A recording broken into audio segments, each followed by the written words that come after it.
Good afternoon, everyone. Thank you so much for being here. Thank you, FIDE, for hosting us. Thank you to the technicians. My name is Alessandra Cardasci, and I will be your moderator today. We have a super exciting program, which I will present you in a moment. But first, a word about me. Again, my name is Alessandra Cardasci. I work at Debating Europe, which is the citizens engagement unit of a Brussels-based think tank called Friends of Europe. We are good friends with FIDE, so it was a pleasure for me to help with the event moderating it, so thank you for thinking of me. Today is the very first FIDE annual event, so I'm very excited.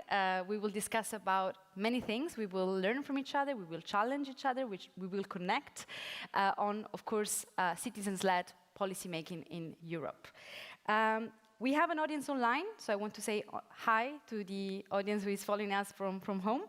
And maybe firstly a word about FIDE, the Federation for Innovation and Democracy in Europe, which federates knowledge on deliberative democracy and citizens' assemblies to provide curated and valuable expertise to policy makers. Yves will tell us more in a moment. The program of today is the following. We will start with Colin Scicluna, who is Head of Cabinet of the European Commission, Vice President for Democracy and Demography, Suiza. Then we will hear from Yves about FIDE, indeed. And we will have a discussion, a chat, with three great speakers in the field of democracy, and climate. And we will then continue with a coffee break, and then with three parallel workshops, which I strongly invite you to attend on three very interesting topics, from deliberation and challenge democracies to deliberative democracy in the EU and inclusive deliberation. So let's not waste more time and start immediately with Colin. Colin will tell us more about reflections on the state of European democracy. Colin, please join us. Colin, as I said just before, is the Head of Cabinet of the European Commission, Vice President for Democracy and Demography, Suiza. He holds a long diplomatic career representing Malta and the EU at the UN and several major capitals. He was the co-head of the Common Secretariat for the Conference on the Future of Europe, and is responsible for the follow-up on its recommendation. Over to you, Colin. Thank you.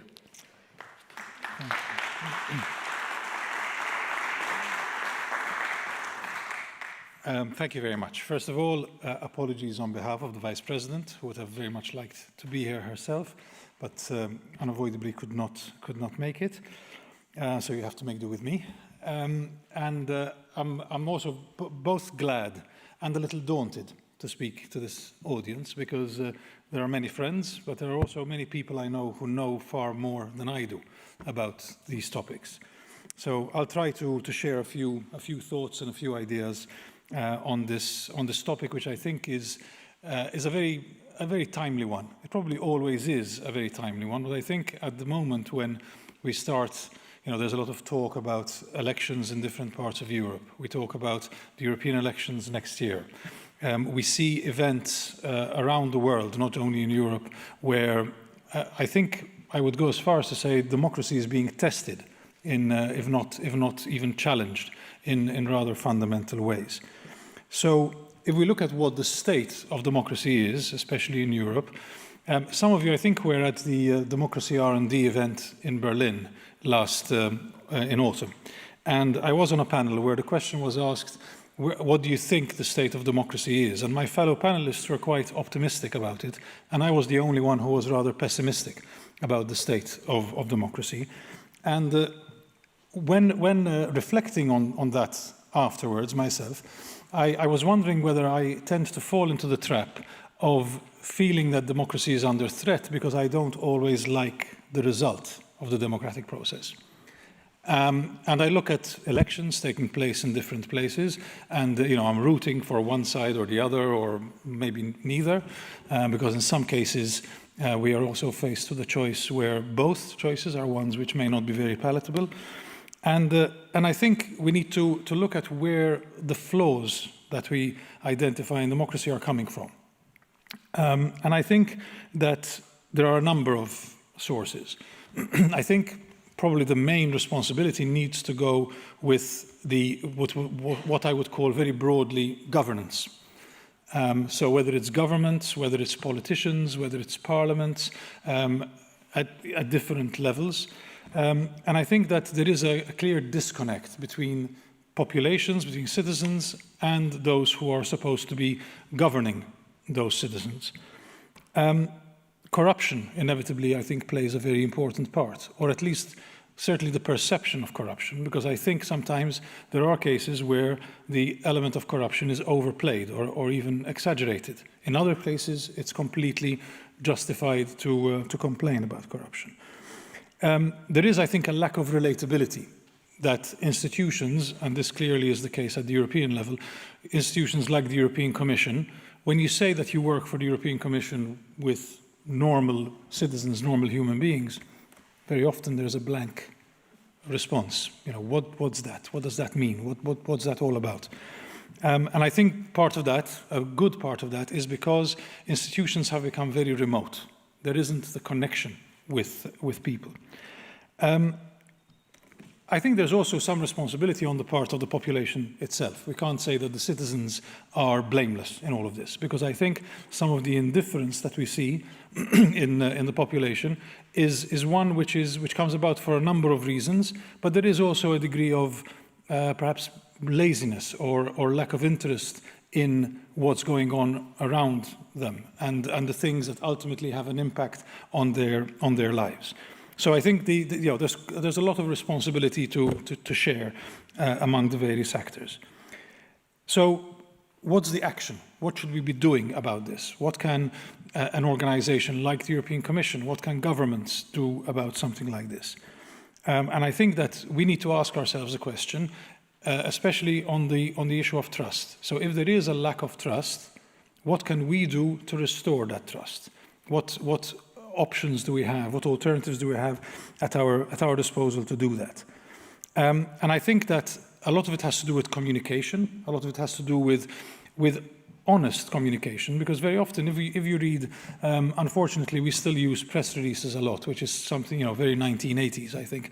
But when you read these press releases or press statements that come out of institutions such as the one that I represent, it's not written in a way that people can easily relate to or understand. And I think it's very important. There was a study recently in Italy, I believe, where a number of commission press releases from the last 20 years were analyzed, and the findings were that in most cases it was very difficult to actually get to the bottom of what the objective of this was, and that contributes, I think, to the lack of trust, the lack of interest that there is in institutions. I think political parties have a very, very important role to play, because I think political parties have been focusing far too much on their own survival in the last few years, especially the so-called mainstream or establishment parties. We see that in many cases parties are being replaced by movements rather than the kind of traditional vehicles that we used to have in the past. And these movements tend to be either focused around a particular issue or a particular individual, and therefore make them less, in a way, identifiable. Certainly in the longer term. And I think one element that is very important is truth. And I think, you know, maybe it's stating the obvious, but truth has become so flexible in the political discourse. There was a very good article yesterday in the Financial Times, which maybe some of you have seen. It's by Janan Ganesh about stop trying to rationalize Western populism.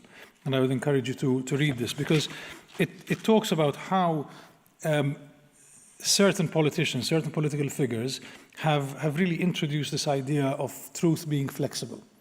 And obviously this has a knock-on effect on the institutions that they operate within. And it's no wonder that if you have politicians who lie very barefacedly in public, that's going to have an impact on the whole political class.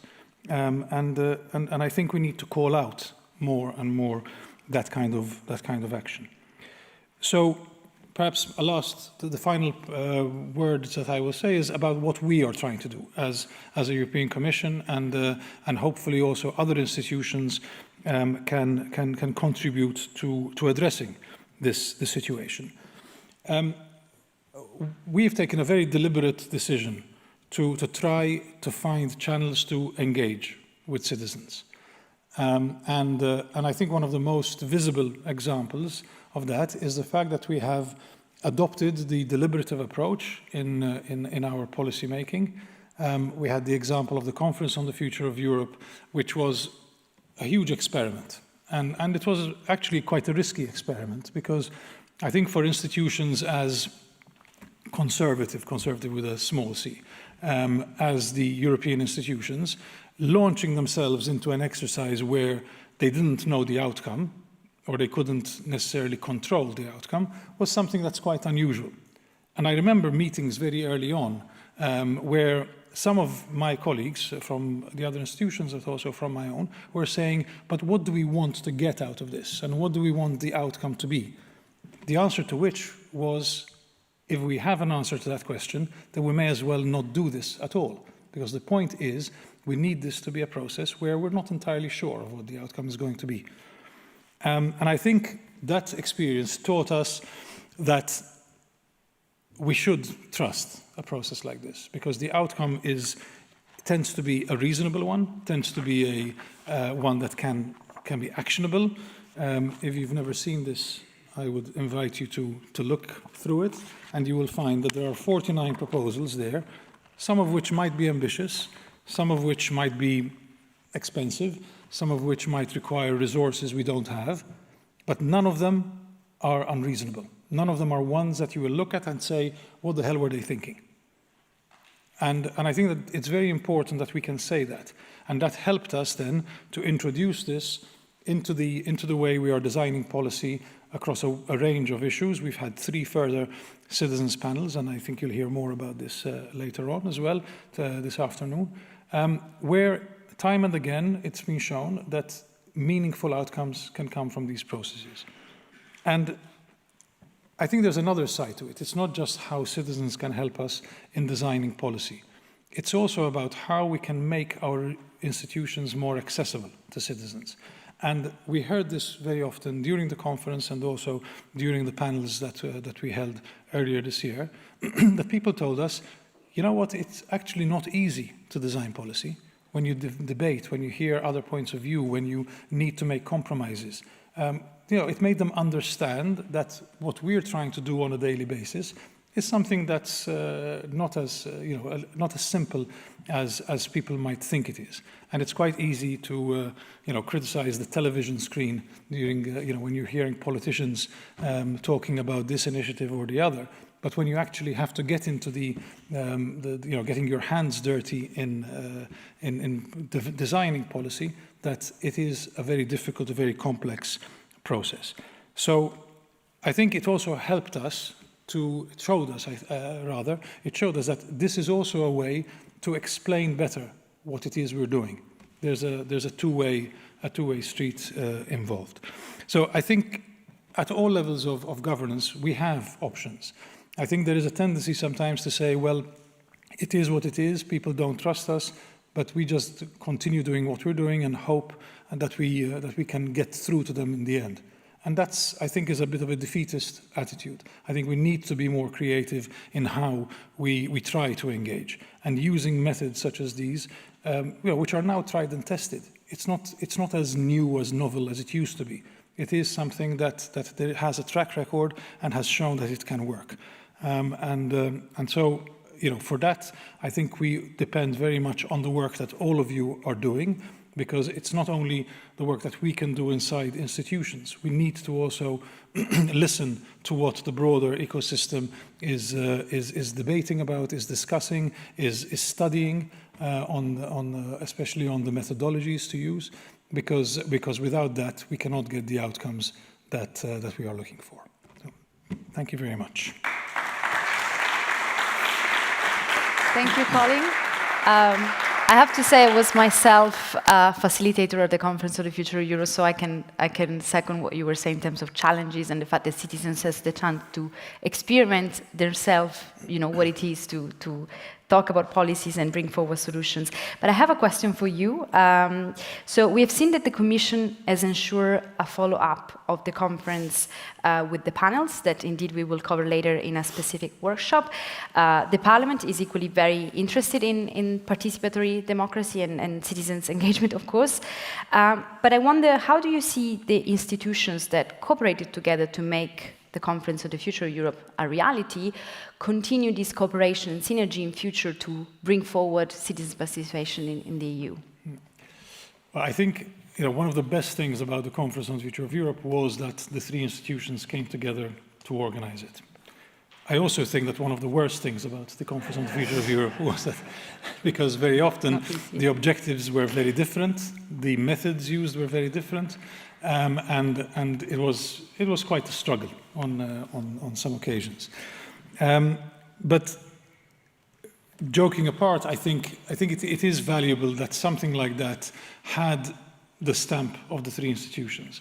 And I think one of the ways I saw that or interpreted that was that, in Brussels it's very easy, very common, that when there's criticism, we would say, well, that's the member states. And the member states say, oh, that's the European Parliament. And the European Parliament says, oh, that's the European Commission. Here there was nowhere to hide because we were all there. So one way or another, anything that was addressed to the institutions, we couldn't get away from that. And that's a good thing. We needed to be there to accept that responsibility. It is true that the follow-up and the panels that we've organized, the follow-up is being done each institution according to its own competencies. And, we, the Commission, having the right of initiative, that's a prerogative that we guard rather jealously. And we have taken the initiative to implement a number of those proposals. But wherever we're proposing legislation, there are also co-legislators, the Parliament and the Council, and they will come into the picture at a later stage. And the same applies with the citizens' panels that we're organizing ourselves. Because yes, we're organizing them to help us design the policy, but that policy will eventually go before the other institutions as well. And those institutions will be able to refer to the work that's being done in the panel. And in fact, they should. So, for example, if the Parliament would wish to hold a hearing where they invite citizens who participated in the panel, I think that would be something that we would be very, very pleased with. So the possibility to continue working together, maybe not as formally as we did in the context of the conference, but the opportunity is still there. Great. Looking forward to see more. Thank you so much, Colin. Thank you very much. Thank you. And now we move on with the Executive Director of FIDE, Yves de Jager. Sorry for the pronunciation. I'll start learning Dutch in September, so maybe. So Yves worked as a senior researcher in political science at KU Leuven and the University of Antwerp, and as guest professor of several other universities in Belgium and in France. He was also visiting research at the University of Oxford. From 2018 to 2020, he was the coordinator of the Belgian G1000 organization, a think tank with expertise in the use of sortition and deliberative democracy. He has acted as an expert for local, regional, and national governments and several international organizations. So the floor is all yours. Thank you. Yeah. Thank you, Alessandra. Well, thank you all for being here. There's actually a lot of known faces in the room. It's been only a few years of FIDE, but I feel that we actually have already a bit of a legacy behind us. Of course, this is the first public event, and so I will still go a bit into why did we put FIDE into place, what we do, and I'll outline a few challenges that I see going forward. Now, why FIDE? Why did we, just before Corona hit, we had a meeting about this at the Democracy R&D meeting in Manchester, which was actually the last conference I did before, never to see for several years all these people here. There was a moment to capture, and there's actually still a moment to capture. I think Peter MacLeod dubbed this, Canadian practitioner, dubbed this phrase the deliberative wave that then became used everywhere. And a lot of us felt that deliberative wave was happening. And so there was a moment happening. But we also felt that there was a need for independent expertise for policymakers who wanted to start working with these methods at all different levels. And several of us, and several of those are in the room, felt that they were called upon to do that type of work, but individually or policymakers were looking for expertise. The catalyst for the model to design FIDE probably happened during the design of the Oost-Belgian model in German-speaking community of Belgium. Some of the people in this picture are still in the room. In 2018, we were asked to design, for the first time, a law regulating deliberative democracy and democratic innovation. This was before FIDE existed. But the model that we used to design it was to bring together expertise, to federate individual experts to deliver that type. It increases trust in what comes out of this because it's like a deliberative process, actually, the common work of several visions. There are different visions in this field, but if you bring them together, and we deliberated for 2 days, I can tell you we started out with some different answers than what became the final answer. Again, you can recognize some younger versions of a number of people in the room, including myself. And so this is a bit the model that FIDE is built upon, is individual expertise. Now, just as Colin just mentioned, there's also still the question, is it all necessary? Or are we just a number of experts looking for a job to do? So this question whether democracy is in peril, in this room I should probably not convince you, but as you were maybe surprised in Democracy R&D in Berlin, we still sometimes have people saying, yeah, but in many countries, democracy has always been a bit wobbly. People never trusted politicians. There are a number of countries where there's clear democratic backsliding in the Union, which is actually worrisome. So there are countries where this is without a doubt. But there are also a number of countries where one could say that the democratic edifice, yes, it is a bit wobbly. French people will point at Pierre Poujade in the 1950s and say that, you know, he called parliament pederasts and had 500,000 members in no time. Belgians will point at the White March in the 1990s, which led to a commission on new politics, because we needed to renovate politics. Italians will remember the recently deceased Silvio Berlusconi in the 1990s, or that somebody got elected to the Italian parliament saying she would show her breasts if she got elected, you know, and did get elected. So some people and critics still do point at that. The point for me is actually that even if they are right, they point at the fact that there is a missing gap in the democratic edifice, even in places where it doesn't fall off the cliff. I have a picture, I don't know who is actually controlling the PowerPoint. I use this picture a lot, so some of you might have seen this. The car is flying, and so I'm always, in some places it is really off the cliff, but we have critics who say the car has been like that for decades. Yes, in this country people will definitely say that. But that means that there is really a problem. And rather than saying that we need to do this because drama, you could say we should actually think of making democracy better because this is an essential task we have to strengthen our democracies. Yes? There is apparently something that has been lacking, and that is the citizen engagement, a qualitative citizen engagement between elections. And this is what FIDE wants to do, and this is the moment we try to capture. Now, what do we do? Most of you know us, so this might be repetitive, but first of all, we give advice and we do observation. Yes? We are trying to be that one-stop shop for policymakers. Yes? And this might be people working at the European level. This might be people at the local level. Yes? Some of our projects have been at the really local level. We don't do every project to give advice, but we try to find lighthouse projects. Projects that actually show a way forward in making deliberative democracy more ambitious. Yes? For example, we've designed a permanent citizen assembly for the city of Paris. But equally, and Damir will talk about this later in a workshop, we've been active as external experts designing this in Mostar in Bosnia at the local level. Yes, so we give advice. We do advocacy and communication. Like many of you, relentlessly, we've tried to convince people to do that. not only politicians, also people at the administrative level, and sometimes people working in social movements that have a critical eye on citizens being needed next to. So advocacy, we've, especially during Corona, and I know we mention Corona too often, but we've been in a lot of Zoom calls, I guess all of us, but talking relentlessly in the screen in our living room, trying to convince people to do this. For example, in that Mostar project, I talked to every political party individually, and I remember this feeling that they, with the legacy they had probably, looked a bit at, oh, we've tried everything, we might also try this thing.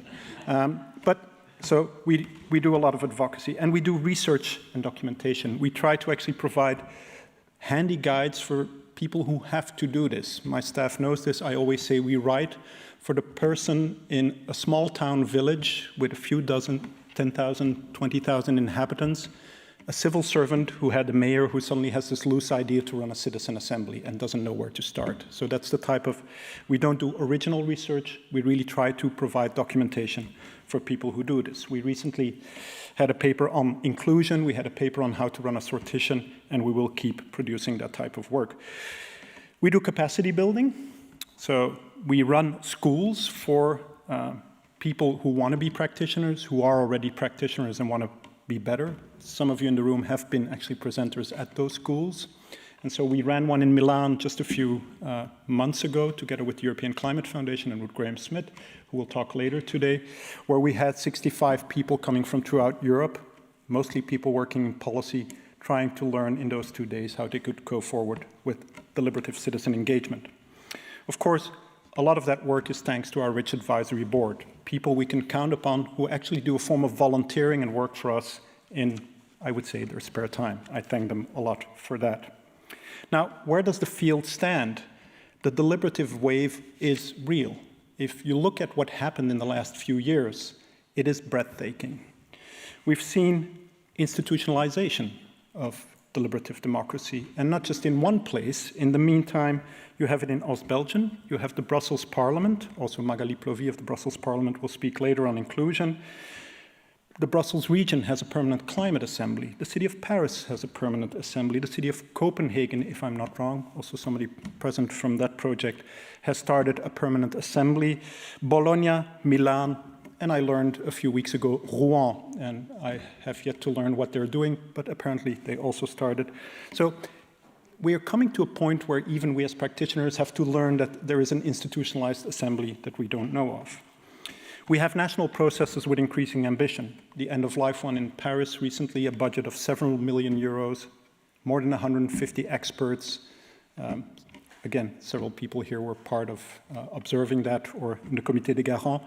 Really ambitious projects, national assemblies, are becoming a normal thing, not an exceptional thing. Think of Ireland, Scotland. We've seen the European level. Yes?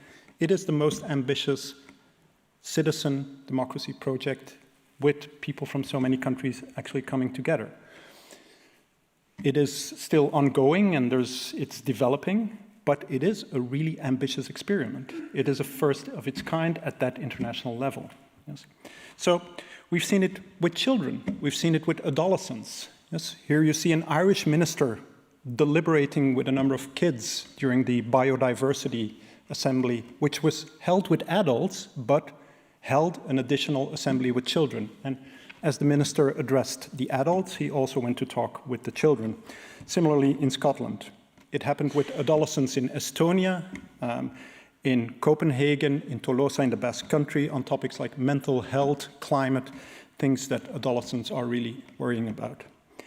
We've seen assemblies in places with strong polarized backgrounds, histories, Northern Ireland, Bosnia. We've seen them in challenged places at the local level, like Hungary. We have seen several there at the local level.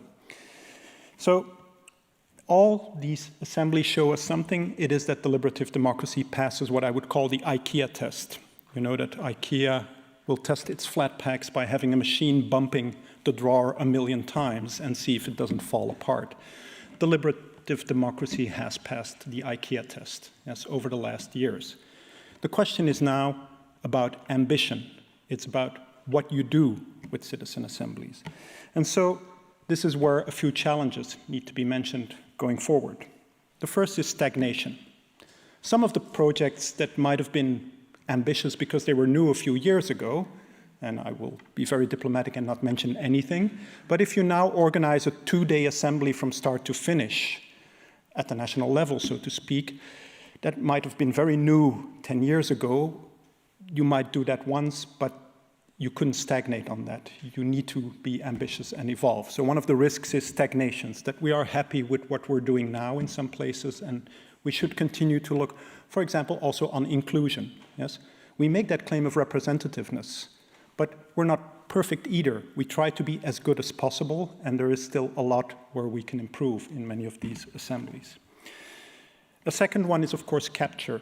And I don't mean it in the most cynical way, political capture, that type of, but you can run an assembly on a rather meaningless topic without a good mandate, yes? And that we should also be wary about, that assemblies are run, but that they become a bit of a run-of-the-mill thing that happen on the side. We should be careful that what we were happy with 10 years ago we should be more ambitious. And resources. These things cost money. And democracy costs money. I looked it up for another intervention I had to do. French elections and Canadian elections both cost more than €500 million. And we are not even doubting that money. And nobody says, well, we won't do them in that village in the Alps, in the Haute-Savoie, because, I mean, we have to save some money, yes? Every vote counts, and we invest happily in that. We don't do two-tier electoral democracy. What we should avoid is, of course, because deliberative democracy in this sense is still seen as an innovation, and we have the I in our title, that it's something new, that we should not see it as an extra at some point, which some people can afford and other regions can't. Because if you're an inhabitant in a region that can't afford it, you would have the flat pack IKEA version of democracy, and then people living in places where there's loads of funds might have loads of strong citizen engagement and qualitative deliberative democracy. It is not what we want. So I would want to call on people who are at national, regional, and European level to also think about how they can support regions that actually lack the resources to do some of these processes. And then finally, we should as a community not be dismissive of other forms of participation. We can be very happy with what we achieve and the quality of deliberative processes, but we should not be dismissive of other things that happen, including representative democracy. I will be the first to tell you that there is a lot of issues with electoral democracy, and Colin, you've also mentioned a few, so I'm not going to repeat that. Yes, but we should strive to make them better too. But if we're adding something to democracy by adding deliberative democracy and democratic innovations, if I can go back to my metaphor of a car can run on 3 wheels. If you add one on the one side, taking one off on the other side doesn't really help you. So I think one of the challenges going forward is how to integrate our innovations in policy cycles, how to connect with social movements, how to connect with other forms of democracy happening and making it stronger and more resilient. So all of this is the challenge to combine all these methods together and become better at it. But we know that it works. So this is for the content part of my speech. I also am a bit maybe puzzling you, but we're also at the end of a cycle in FIDE. We had the first 3 years, and which means there is an outgoing board, and I already have to say goodbye to a few people. Actually, our president of the executive board, David van Rijbroek, is leaving us. This is your last FIDE intervention later on, so thank you very much, David. You've been there at the start of FIDE, and you were willing to be our first president. But also Lynn Carson, Professor Lynn Carson, Sydney University, was part of putting FIDE together. She's also stepping out of the board in this first iteration, and so is Ian Walker. The two of them are not here, but thank you very much. But thank you also other people who were there, but will still be there, like Gaetan. You were also at the founding table of FIDE. So we welcome 2 members, and one of them is in the room, Eva Bordos from Hungary, and also Hannu-Pekka Ikahaimo, so I'm also probably butchering last names, from Finland, who will join us. So FIDE is in its first iteration of 3 years. We're still a young organization, but we have a lot of work to do, and we have a lot of people around us to help us do that work. Thank you very much, and I wish you a good afternoon.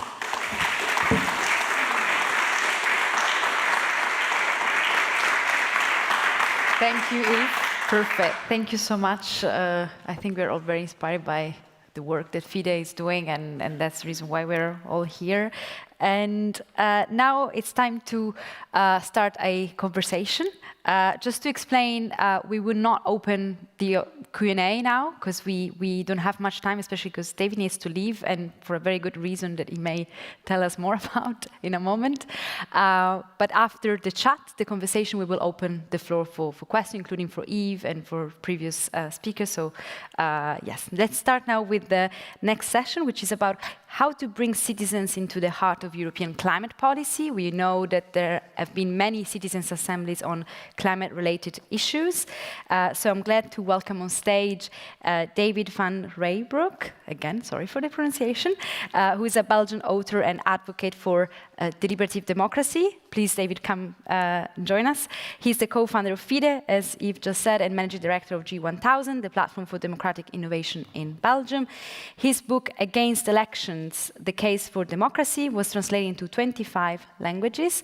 And today, David is preparing a new book on the interface of climate change and democratic innovation. So welcome, David. Then we have Graham Smith, who is the chair of CNOCA, the Knowledge Network of Climate Assemblies, and also professors of politics at the University of Westminster. Yes, it is. It is. Thank you for that. Graham is an international expert on climate assemblies and was recognized by Apolitical as one of the top 100 most influential academics in government. And he's the author, and he's the author of Can Democracy Safeguard the Future? And last but definitely not least, we welcome on stage Namita Kambli. Welcome, Namita. As research manager, Namita develops E3G's analysis and thought leadership on a positive social agenda around the European Green Deal. She has previously worked for Democratic Society, during which time Namita was also involved in organizational citizens' assemblies. With her E3G hat on, Namita now pushes for meaningful participation, inclusion, and fairness in climate action. So now I hand over to David to moderate this exciting chat, but just let me explain that in this session we will explore the connection between citizens' assemblies, civil society, and climate action. So basically all about how can deliberative processes being perceived by the environmental movement, and what are the potential synergies that can be leveraged to increase their impact. So looking forward to that. Thank you. Thank you. Thank you so much for these kind words. And yes, that deserves an applause.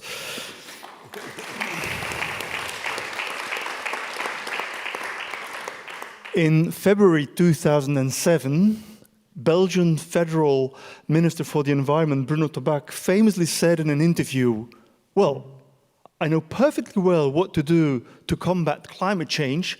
The only thing I don't know is how to get re-elected afterwards.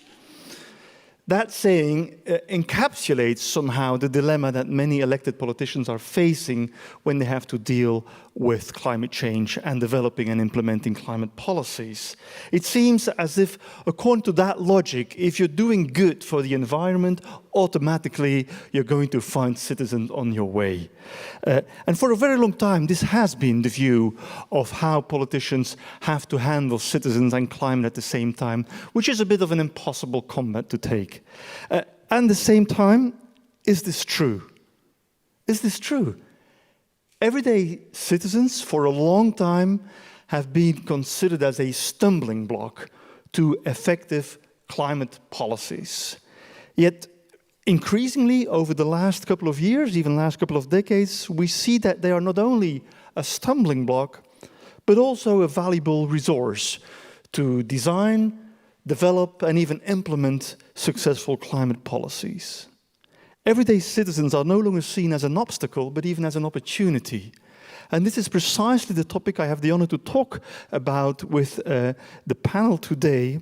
How do we then involve these everyday citizens in this massive challenge, which is climate change? What are the potential? What are the pitfalls of these processes? How can we do them successfully? What are the things to be avoided? With me to discuss democracy, democratic innovation, and climate change are Graham Smith, already just introduced. Graham is Professor of Politics at the University of Westminster and Chair of KNOCA, the Knowledge Network on Climate Assemblies from the European Climate Foundation. You've been working together with FIDE, we're going to talk about this. And also Namita Kambli, who is here on my right-hand side. You're a research manager at E3G, an independent think tank on climate change based in Brussels and London. Are you in London or in Brussels? In Brussels, but E3G is, in Brussels, but I have to say E3G is also, we also have offices in Berlin, Washington, DC. Very well. Very welcome. My name is David. I was already introduced, so I won't repeat it. I would like to start with you, Graham, with a very simple question. But since you're a professor, you're extremely good at didactics. What is the difference between a citizens' assembly and a climate assembly? Okay. A climate assembly is a citizens' assembly on climate. It's that simple. Are they different from overall citizens' assemblies? They seem to handle a bit of a big topic there. Yeah. Compared to euthanasia, climate change might be a form of planetary euthanasia, but still. So I think that the basic technology, the idea that we bring a group of citizens, a diverse group of citizens together through democratic lottery, they go through a process of learning, deliberation, recommendation writing. That's a shared methodology with other citizens' assemblies. But you're quite right, the kind of challenge that they're focusing on, probably compared to most other citizens' assemblies, is a much more wicked problem, a problem that cuts across so many other policy areas. And maybe that's something we'll pick up. So I think it's a qualitative difference in terms of the type of topic they're focusing on, but the basic infrastructure of the institution remains the same. With KNOCA, you've been studying these climate assemblies, the ones that have already been done in Europe on national level, on local level as well. If we look at the national level, how many climate assemblies have you been able to identify so far? How many are we talking about? Now you get the academic in me. It depends what you mean by a climate assembly. So I was appreciating your didactic qualities, and I would appreciate if you remain on that level during this discussion. But I mean, we have this debate all the time about what counts as an assembly. So, for example, there was a citizens' jury that was run in Finland that only lasted 3 days that reviewed particular policies. Now, should we count that within this broader family of assemblies? But if we're talking about the longer form ones, then we're probably looking at about 10 to 11, depending upon how you measure. Which is and which Eve was talking about, this deliberative wave, which I think is really exceptional for so many assemblies to happen at a national level on this issue, roughly within 2 or 3 years of each other. Right, yeah. They all had between 50 to 150 participants, is that right? Yeah, that's right. Yeah. Most of them were commissioned by governments, parliaments. So this again, I think, is a really interesting problem for us in terms of trying to think about, are assemblies successful? Is they actually integrate into the political system in very different ways. So most of them, yes, were commissioned by governments, although some, obviously the one that most people in the room will know about, the French Convention, was very much commissioned by a single individual, by the president. Others have been commissioned by Parliament, the UK one by parliamentary committees, and then a couple actually independently by civil society organisations. So it's actually really difficult at the moment to sort of get a handle on how we should compare things which have been commissioned in so different ways, because such different ways, because they, by the nature of their commissioning, means they'll have very different effects. So when people ask me, do climate assemblies work, and you would never ask me that question. That's my next question. I know. It depends upon what we mean by what kind of climate assembly. So the one thing we have learned through the climate experimentation with climate is the different ways that this model can be used. But then I think it becomes a problem for people like ourselves who want to compare them, because we have to bear that in mind. It isn't just comparing what happens within the assembly, and maybe this is something we'll talk about more, but how it's integrated within climate governance. And that's where the big difference resides. That's where the big difference is. And I think as a community, I don't think it's unfair to say, because I've done it myself, I don't think we've spent enough time thinking about that importance of that integration into different governance institutions. Of these 10, 11 examples, where one was the integration between the Citizens' Assembly and the policy cycle most successful? Oh, that's yes. I should be able to pull these ones out, but again, there's so many different accounting of what success is will differ. In terms of actual relationship with policy, which a lot of people want to look at, it's actually still too early to say because most of these have only happened in the last couple of years. So expecting that policy change. We're talking about 2020, 2019 until now. It's really quite recent. Yeah, really recent. So the one that is most most distant, it was actually a one which only happened over 2 weekends, was the Irish when they focused on. And there's a very strong relationship between their climate resilience bill and what came out of the Assembly. They're probably the one that we can see the closest. But I would even say in France, even though a lot of people are very critical of what happened there, my reading of the climate bill in France is that a lot of those things that are there wouldn't be in the form they are without the Assembly. Yeah. But there are I think it's really important to recognise there are other sorts of impacts. And again, the Irish one always strikes me as they set up a parliamentary committee, a joint parliamentary committee to review what the Assembly suggested. And that body was only supposed to be temporary. But they were so interested, they found it's so successful actually working between the two institutions that they created a permanent body between the two parliaments on climate. Now, for me, that's an impact onto climate governance of the Assembly. It wasn't the intended impact, but it shows us the way that these things can ripple through the institutions. You've been studying a process, a dynamic, a wave as it was unfolding, which is literally as it was happening. What is your most important learning so far? If I were a minister of any European nation state and I'm planning to run one tomorrow, what is the most important bit of advice you could give to me? Don't do it can be a bit of advice as well.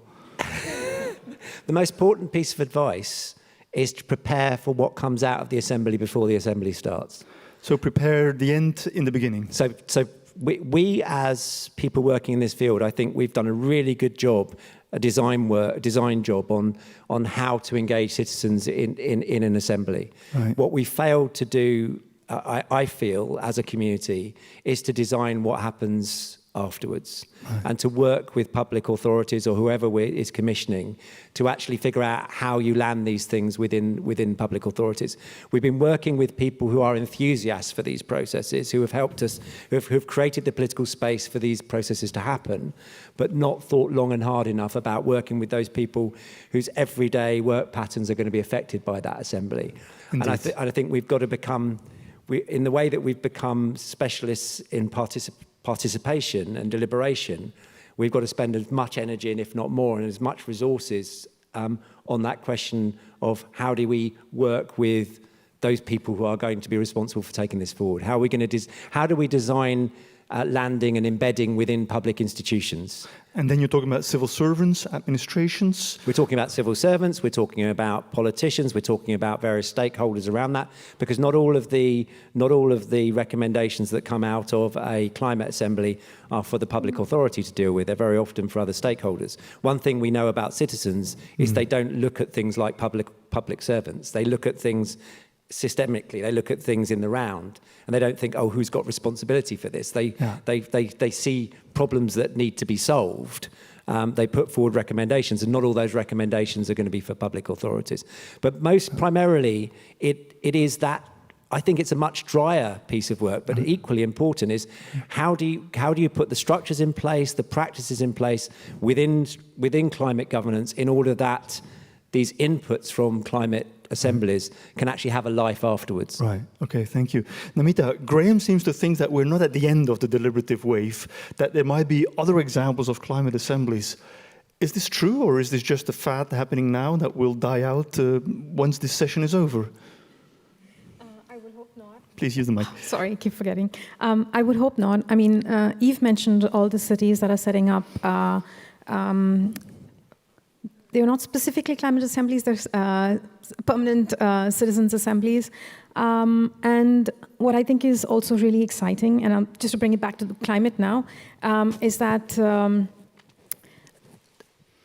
with respect to Belgium, there is a climate assembly or citizens sort of expert group being set up to talk about just transition, and part of that includes members of the different citizens. So it might not be the same sort of structure as a climate assembly, for example, but there are other aspects of deliberation that we are seeing come into policy making as well. Yeah. What do you see as the main challenges for these climate assemblies? I mean, you have a very interesting background. You've worked for Democratic Society, so you've been an advocate for deliberative democracy, as Democratic Society is one of the key organizations working in this field and delivering, preparing processes. At the same time, now you work across the divide, so to speak, on climate change in the think tank you're working in. What do you see as the biggest challenge there? In bridging that divide? Yeah. I think, well, several things. One, I think there's this question about building capacity, and if you touched upon this, but I think there's also a fundamental lack of trust. And there is a false trade-off that has been created between climate and democracy. With citizens or with climate activists? I'm talking, yeah, both sides actually. I think sometimes because climate is a matter of urgency and democracy is a matter of importance, there's this tension between urgency and importance which plays out. And I think that's why the two sides can sometimes not see eye to eye. But I really think it is a matter of us working together and building more of those bridges to then plug that gap. Could we say, like, just Graham mentioned, like in a couple of years we've seen this more than a wave, it's even a surge of climate assemblies across Europe. Hooray, hooray. But climate activists and then people working climate think themselves, well, it's congratulations, but it's way too slow and it's way too late. Is that a difference? That is part of it, yes. But I think the problem is that because, and Colin touched upon this, I mean, there is such a sense, the way policymaking works is that you have 1,000 things that come at you and then you have to find a compromise. And unfortunately, participation is still seen as a nice to have, but not core to what we are trying to do. Right. And I think, but I also think there's somewhat of a fear, or maybe fear is too strong a word, there's some form of concern that if we engage in meaningful participation, we might not like what citizens have to say about policy and might be in direct contrast to what we want to do, which is not the case, of course. Right. But there again, I think the key is to then involve civil society organizations in maybe observing climate assemblies, because I think it's only by being part of something this powerful that you can actually come to understand its impacts. And that's why I think that's the advantage and the privilege I have, is that I've worn both hats, which is why it's easier for me to join the dots. It's easy for you to join the dots? Is it easy for you to convince your colleagues? I think so. I have to say, the things are changing.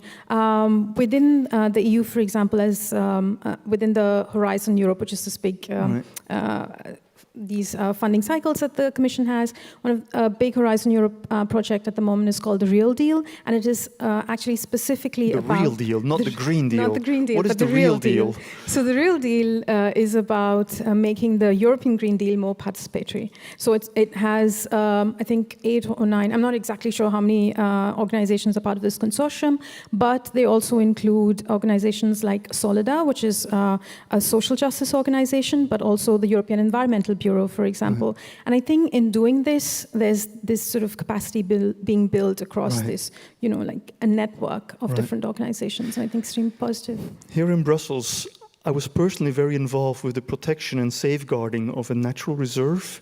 I was in contact with naturalists who knew everything about any wildlife, mostly insects, on that beautiful space. The moment people suggested that a citizens' assembly, which is technically possible in the city, or a mixed assembly with 15 politicians and 45 people drafted by lot, the ones who were most against it were the naturalists. Because how can we trust the ordeal of everyday citizens who cannot distinguish a wasp from a bee?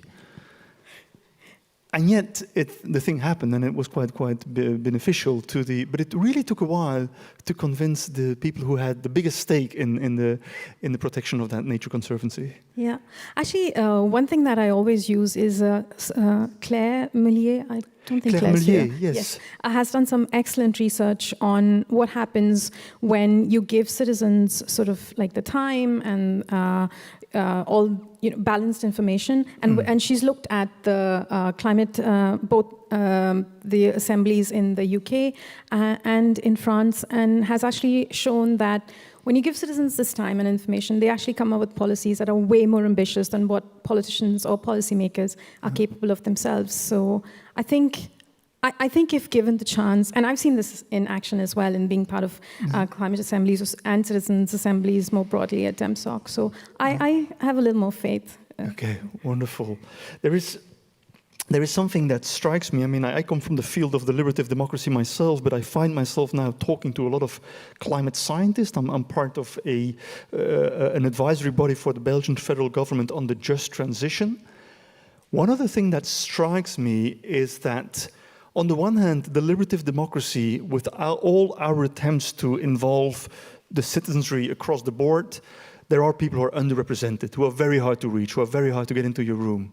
Okay, that's one thing. On the other side, we see that climate change is affecting some parts of the population more badly than it is affecting other parts. And ironically, or tragically, those who are most affected by climate change are the ones who are the hardest to involve in a deliberative process. It's the poor, it's the people with practical education, it's migrants, etc. How are we going to solve this conundrum? How are we going to make sure that those who are suffering most from climate change, who have contributed least to climate change, are becoming main actors of the transition? This is really, I mean, this is the challenge in the sense of, the kind of, the people who we most need to engage are distrustful of the institutions who are commissioning these processes, exactly. And are most disengaged from those processes. There's a couple of things we can think of here. One of them is a set of techniques for trying to engage those sorts of groups, and FIDE has published a really nice guide on how you can approach the most disengaged. So there's a bunch of techniques around there. The other thing as well is, I think and I think this is something that Eve was recognising, is there might be points when citizens' assemblies and climate assemblies aren't the right thing to be doing. And sometimes we are not the right thing to be doing, and we need to be doing processes that are, particularly directed at and with the affected populations through the intermediaries who they trust. Yeah. And we may be looking at, co-design processes and co-production processes, which are different from assemblies. So I think we have to look at the particular the kind of issues we're trying to deal with. A friend of mine was saying, you would use a citizens' assembly to think about sort of the distribution of, the nature of the health policy budget, but you wouldn't get a citizens' assembly to develop a plan of mental health provision. You deal with people who have mental health problems at that point. You do co-production with those groups. So I think the danger is for us is that sometimes we think climate assemblies are the answer to everything, and actually I think there are other technologies, other participatory methods that will be better said. So sometimes the issue is that we need to do a better job of recruitment, and we need to be much more clever and working in better ways. And sometimes I also think, as activists in this space, we need to step aside and say, actually, maybe the model that we've got isn't right for this particular situation. So I think getting that balance is a challenge. A few years ago, many of you will remember, the answer to everything was participatory budgeting. Yeah. And now the answer to everything seems to be climate assemblies and citizens' assemblies. Right. Well, I don't think that's right. I think it's an answer to certain questions, but not answer to all questions. Mamita, thank you. What I've learned with my other climate policy hat on is that the problem is also the way participation is understood at the EU level or in EU policy making. Maybe not you, Gaetan or Colin, but in general, I'm talking about the advocacy that we do. If you look at what is required when it comes to engaging citizens, it's very often a form of consultation. It's not participation, not meaningful engagement, it's consultation. And even when there is a requirement to do that, there isn't a requirement to sort of say or mention who has participated, which is where this gap comes from. There is absolutely no obligation on the part of those commissioning these exercises or conducting them to mention who has participated or how their participation has been enabled, which is also another very important aspect that I think we don't talk about enough. There's no obligation there. There's also no obligation to participate to start with. I mean, over the years, we have come to learn that in this country, voting is compulsory, but citizens' panels are not going to be compulsory. And this argument has become like slowly creeping into the field of deliberative democracy. Let's not make it compulsory. And yet, if you read what people were thinking about this in the 1980s, and in the middle of the process of reading The Keys to Democracy, the book recently published just a few weeks ago, it was written by Maurice Pope, who was a professor of classics at Oxford, and his son, Hugh Pope, who was sitting on the front row there. You took care of your dad's manuscript because he wrote an incredible book in the 1980s, who, unlike all his other publications, did not find a publisher because it was seen as completely maverick. This book, all of a sudden, I mean, it's extraordinary, first of all, because the entire gist of deliberative democracy is in there, with one difference: he thinks it should be mandatory. Should we go back to the idea of a mandatory participation, or should we just raise the fees that participants get? That might help. I really wasn't expecting that question, I must admit. Graham, not here to answer questions you expected. I should have expected that. That's right. That's true. That's true. No, honestly, should we think about making these things mandatory again? When you say mandatory again, when were they ever mandatory? Very good question. I think it's interesting. Well, they're mandatory in terms of jury duty, for instance, in this country or in the US. Yes, that's correct. It's in the UK as well. I mean, in Athens, which people refer back to, they were never mandatory, but the recompense that people got was a really decent, that was a day's wages, etc. Right. So people who were poorer it was worth their while for doing it. I think we're making too much of a leap to get from where we are now to there. I think I think it's a really interesting ambition to have. I don't know if I'm on that side or not. I guess those are the sorts of questions which I think are so far away from where we are right now that I don't probably attend to them as much as I ought to. I think it's a really interesting thought experiment about what it would take to get to that point. But at the moment, it's not high on my list of priorities. Namita, do you have a strong feeling about making things mandatory? Again? I will conveniently ignore the again bit just to come back to your question. Yes, please. I think what you've done with the Ostbelgian model, for example, when you have the rotating participation, I think that can be quite powerful. And I have to say that as a newly minted Belgian who takes voting very seriously, I see the benefits of making something like that mandatory. But I think if you didn't attach the necessary sort of honoraria or transport costs or childcare costs or if you didn't enable this, then it would be seen as something that is forced upon people and would be a way of sort of getting them to disengage even before the process has started. Ah, that's true, like we have with jury duties. For the terror process, we needed 12 jurors in Belgium. 1,000 people had to be invited just to find 12 who were willing to sit through this very long I think I would only want to think about it, but I'm now thinking about it. I'd only want to think about it being mandatory if I could guarantee that it was going to have an effect. All right. So, okay. so for like a legal jury, we know that the jury has has material effect. Yeah. At the moment, we're still Yeah. battling for these things to have material effect. Right. If we were to see, for example, Right. a permanent second chamber or third chamber or whatever it was, and that was given serious material powers, then I think the question of something being mandatory or not becomes a significant question. Right. While they're still ad hoc and while we're still trying to figure out how we can make these things land and have effect, I don't think we can ask that of our fellow citizens. I think that's a fair point. Could I please add just one point to that? Sure. I think maybe, if not mandatory, but at least some sort of rotation is worth thinking about, simply because I think one of the concerns within civil society when it comes to climate assemblies, citizens' assemblies more broadly, is that what Corrado has written a lot about, and here I'm showing off my democracy knowledge, and what is this idea of empowering the few and not the many, and the fact that only those who take part in climate assemblies get the most benefit out of it, to the detriment of those who are left out. Yeah. So that could be one way of fixing it. Right.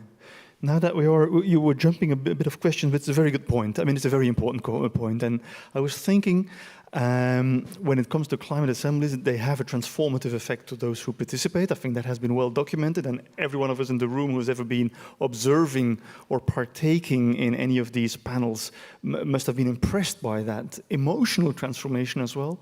Yet at the same time, I think Cristina Lafon's criticism, the Spanish, German, American political scientist who published a book a few years ago called Democracy Without Shortcuts, and she said, like, citizens' assemblies, I like them, but they might be considered as shortcuts. Her prose is rather tense, but in an interview, it's easier to understand what she's all about. Let me read a fragment, because I think it's a really important criticism, and it's not an easy one to answer, but we're three of us, so we're going to get there. This is what she has to say. It is not enough to get a few members of lotocratic assemblies, so she uses the word lotocracy. It's not enough to get a few members informed about the need to tackle climate change so that they become willing to endorse the best policies to do so with their own behavior. For those who need to accept the policies in question and act accordingly are not just a few randomly selected, but the entire citizenry. If they have to do their part to ensure that the policies succeed, then they need to form their own opinion and will to act accordingly. And here, this is the crucial phrase: letting a few randomly selected citizens deliberate and make political decisions while bypassing political debate in the public sphere won't do. It won't be democratic and it won't work. It's a bit of a challenge. You're looking at me. You're looking at me as well. Yeah. I really like Cristina Lafont, but I think she's got some a really important point to make. I think we've got a bunch of challenges here. One of them is her ideal is a fully engaged citizenry involved in all political decisions and kind of civil society work. She's a student of Habermas, so which the public sphere where everybody participates. Yeah. Well, I think she's a bit more radical than that. I think she actually wants to see much more empowered citizenry than probably Habermas, actually. But we're so far away from that. I sometimes think that she's threatening assemblies. People are using her argument to sort of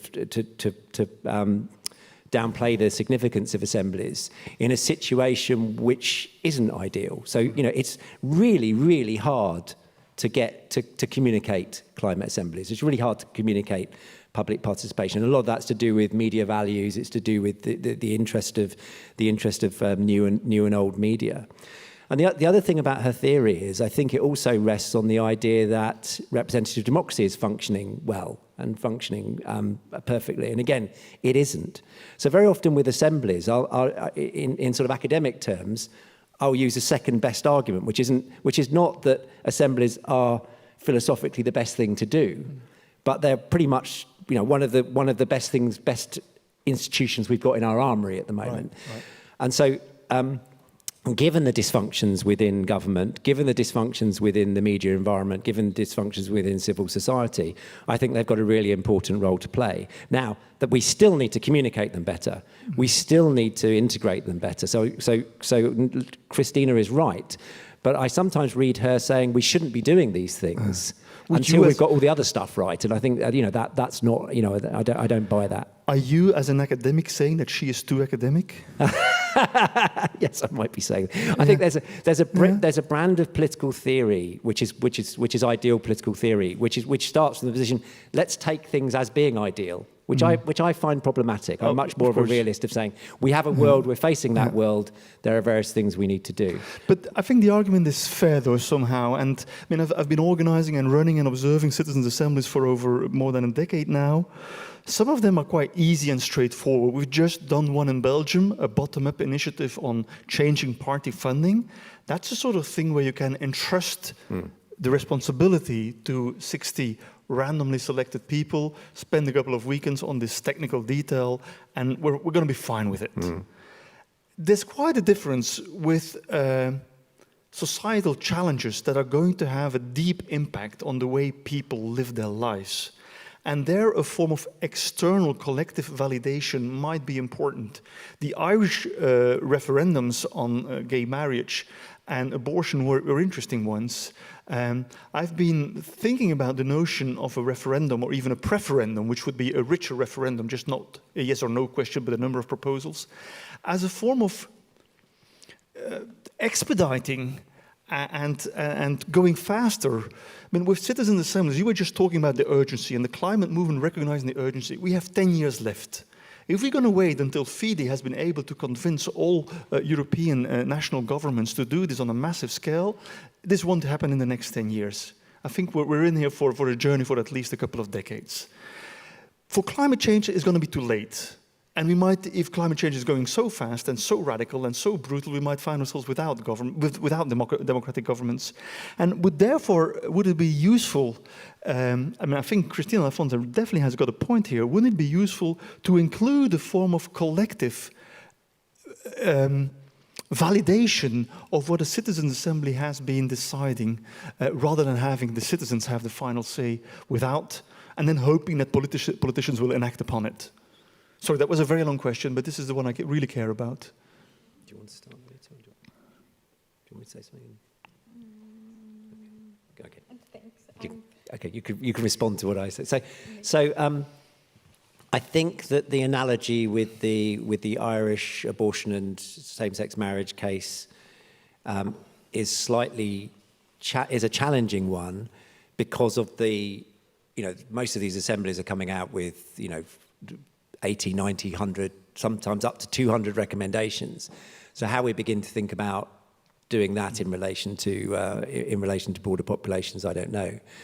I think it's a really interesting question about how we link assemblies with broader public discourse. And I don't think it's anything just to do with climate assemblies. I think it's more general. And as I said, pointing to all sorts of problems with media, etc. in that. And I don't have an answer, and it's something I wrestle with. And I think there's a really interesting question. I answer your question in a slightly different way. A really interesting question about whether people feel comfortable about giving assemblies final decision-making powers. That's the question. Yeah, that's the question. Yeah. So I mean, I think that's a really interesting. Personally, I'm ambiguous on it. I probably am someone who would given the state of so many of our institutions at the moment, or many issues, I probably would be more radical than most people would be. Right. But I think the trying to figure out how we connect this mini public, which we celebrate because people have spent so much time working within it, and then asking, should the decision making be with the broader population, who by nature haven't, and we know that the kinds of media communication and communication they're going to get about this are going to highly distort the process. I mean, in ideal terms, in Lafonte's terms, yes. Facing the kinds of media environment and political polarization we've got at the moment, I find it really difficult to work out how we would do that in a way that treats those recommendations fairly. I'm just thinking about, for example, what did the press do in the UK when the Climate Assembly UK announced its findings? A big report. It picked, they want you to eat less meat and they want you to stop flying. And that was the nature of the media debate, the immediate kind of discussion about what the Climate Assembly UK wanted to do. And you can imagine how that could be, could be ratchet. So it's a really interesting problem. I don't know how we deal with it. Right. I don't know. Actually, on that, I think what the French, the Convention Citoyenne pour le Climat actually did was interesting in that assembly members were encouraged to talk about it. And I think that is one way of building this. It won't be fully comprehensive, but it is more validation than would be in a group otherwise. So put Windows in the black box. Absolutely. Oh, yeah? Definitely. I definitely agree with that. During the process or afterwards? Both. Both? Really? Yeah? Yeah. And before as well. And before, before as well. Yeah. One of the things I think would be really cool is if a magazine program were to pick up an assembly and actually work with assembly members throughout, kind of like somebody who's been selected, go along with them and kind of like understand, demystify the process. But I fear here that deliberative Democrats are starting to behave like Eurocrats. We should explain things better. For 20 years, this was the mantra. We're great, we're just not good at explaining how great we are. It sounds as if we are moving dangerously towards the zone of sounding like Eurocrats, believing it's all about communication. It's about empowering. This is, Do I sound like a Eurocrat? No, you don't. No, maybe I do. Maybe I spend way too much time going through EUCOMs. No, you don't. I think, David, I think you are, this is a really critical point, particularly as these things become, as we hope they will become more and more influential. Right. There is a lot of experimental evidence out there where people have done these kind of survey experiments that seem to suggest that when people find out about assemblies, they have a higher level of trust in them. But again, that's done in a very kind of manufactured, artificial surrounding. What happens when we actually get the realpolitik of this? But let's go back to the French Macron's convention. 150 participants coming up with 149 recommendations. Probably the most ambitious policy package ever in any European member state on climate change. Impressive amount of work. Macron promised to deliver this without filter, sans filtre, to the relevant authorities. Along the way, as you said, he had to find which level is responsible. But imagine that Macron would have given these 149 recommendations in a referendum to the French population, and indeed, going through a website with 149 recommendations a lot, but you can imagine a device whereby every French person who registers online gets to see 30 of them, and there's a form of a carousel, and every other person. So you have 60 million French people evaluating 149 recommendations. That's doable. At the end of the day, you would have had a list of shared priorities serving as a guideline for government action. What we have seen now is 149 recommendations, only 10% of which has been implemented upon. Half of them have been watered down, and the other half has been forgotten.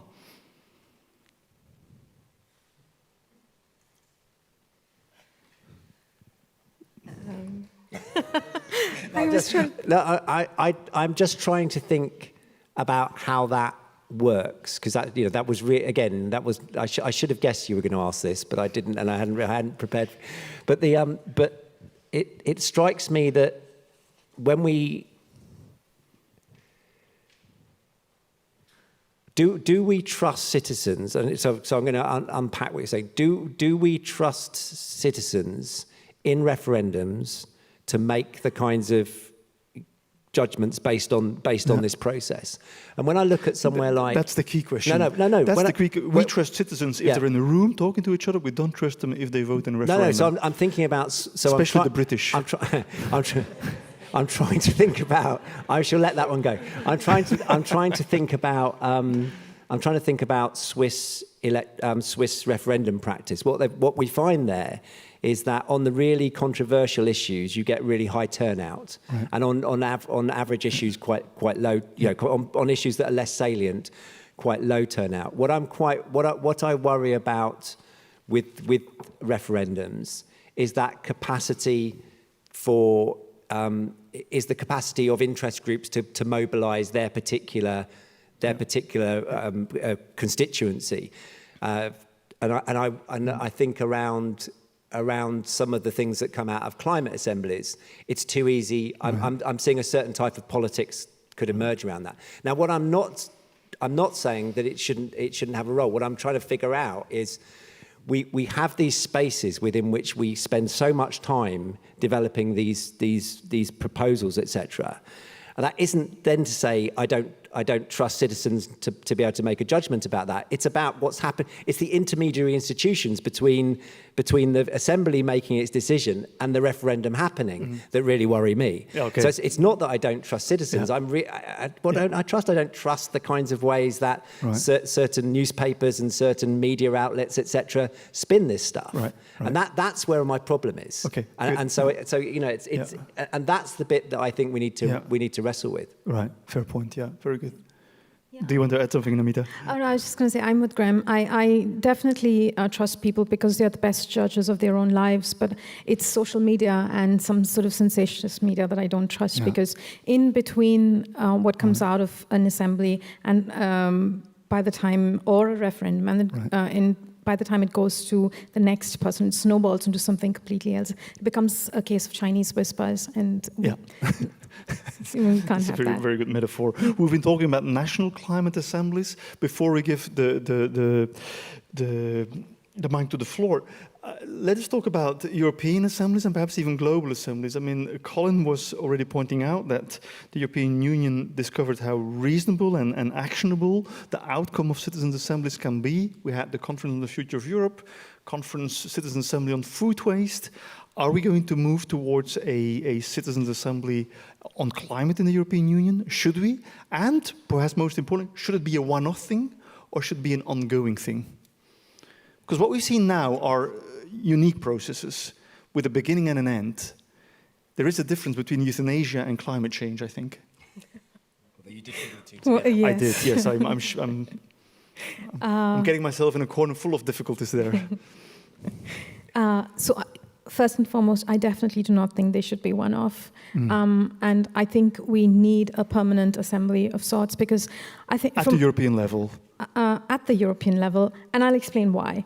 Well, we need assemblies maybe at or some form of participatory mechanisms at several levels, because right now, the level of where citizens sit, so the local level, is several degrees separated from the EU level, and I think there are very few avenues at the EU level for citizens to actually shape policy making. Like, yes, there is a mandatory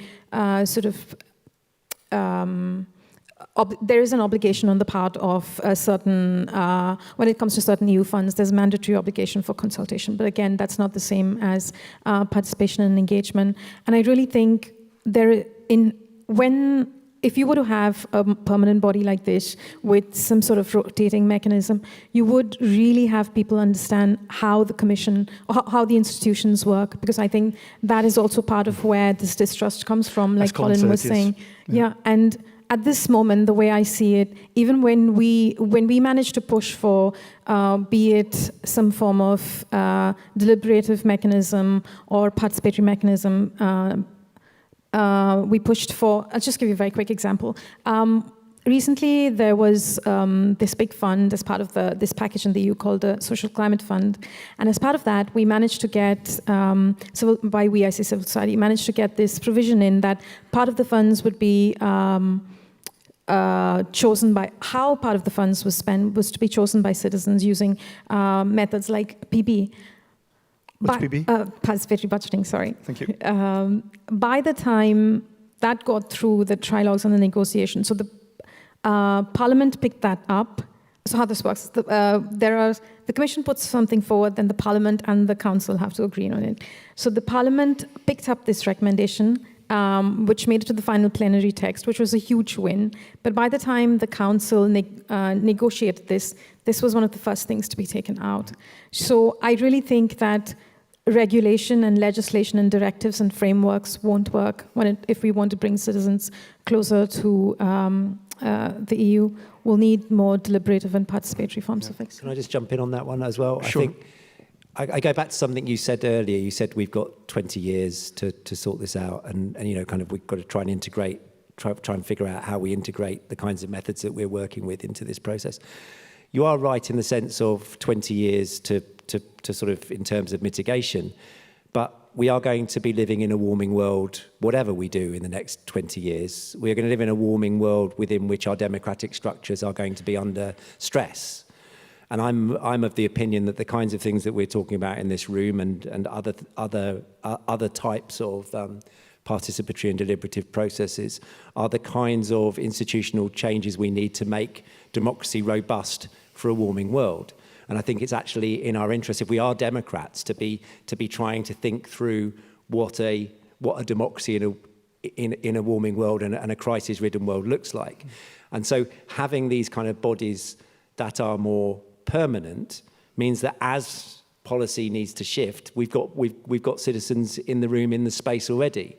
The problem is, it's expensive to do ad hoc processes. It's actually better to have, I mean, it's not cheaper, but it's more cost effective. It's much more effective and much more effective in democratic terms to have bodies of citizens there ready and willing and able to participate in the exercises of policy making that are going to become more and more critical as we face these changes. I sometimes feel within the climate world that there is a kind of this urgency of sorting it out now, which clearly there is, but we also have an urgency to try and figure out the infrastructure for how we're going to organise democracy in the face of this ongoing crisis. And I think we sometimes forget that. And I think sometimes with the kind of, we've got to do this thing now, we've got to make this decision now, which means we can't have citizen participation, it's completely to misunderstand what democracy is going to look like, in coming decades. With these wise words, do you want to add one more line? One last line, just to echo what Graham is saying. I think at the moment, with the energy crisis and the cost of living crisis, governments are needing to take decisions very quickly. But there is no mechanism at the EU level to involve citizens in times of rapid decision making. And I think if we would have a permanent body, that would solve part of the problem. Wonderful. I have time for some questions from the floor, and I was told somebody will be running around with a microphone. Is that me? It's not you. Should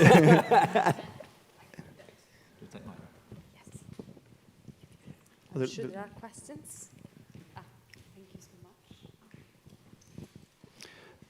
There's a question from the back of the room. And then you'll have the second question.